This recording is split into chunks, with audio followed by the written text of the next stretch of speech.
রাজীব মিয়া ছেলেইছে এর গুড়া অবস্থা দেখো দেখো কাকা দেখো এর গুড়া অবস্থা হ্যাঁ দুটো আর একটা আছে মারামারি করে এই জায়গায় আর একটা আছে দুইজনে এখন মারামারি করছিল তো আরেকজনও আছে সব ছোট ওটা এই জায়গায় থাকে আগে এই জায়গায় ছিল বড় সব এক এলাকায় থাকে ওরা একটু এলাকা হাঁকড়াই সরে না হ্যাঁ একটু হাত করাই দিই ভিডিওটা হাত আছে কেমন দেখেছেন বড় তোমরা তো ফল তুলতে হচ্ছে না এখন বিক্রি হবে মারা হয়নি তো সে আর মারা হলো ঘাড়ের উপরে একটা টোটাতে বাড়ি দিয়েছে সাইডে গাড়িটা চলে যাবে গাড়িটা চলে যাবে তো দেখবে না গাড়িওয়ালারা আচ্ছা সাইড করে দাও ওই রাস্তার উপরে বিষ পড়লে কি আল্লাহ না ওই সাইড দিয়ে যাও পন্ডিত তোমার করা লাগবে না তো ওই ওপর দিয়ে চলে যাও না না কিরম পারো দেখি দরকার নেই হয়নি হয়নি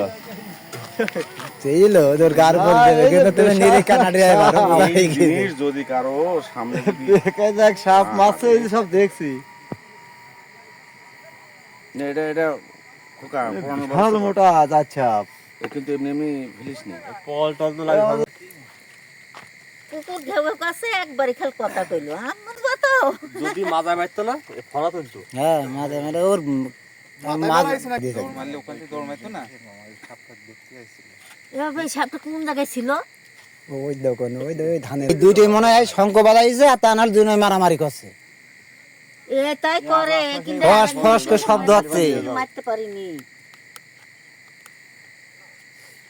মামা ওই যে ওই দিনকে সে সাপটা দেখেন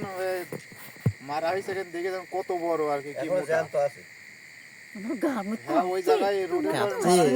মারা হয় না আর কি বাবার জন্য দেখো নি সাপ সে বিশাল বড় দাদি এই সাপটা পারবেন না এই সাগর এই মাল মাল দেখ কি মোটা এই দিন কি এই সাপটা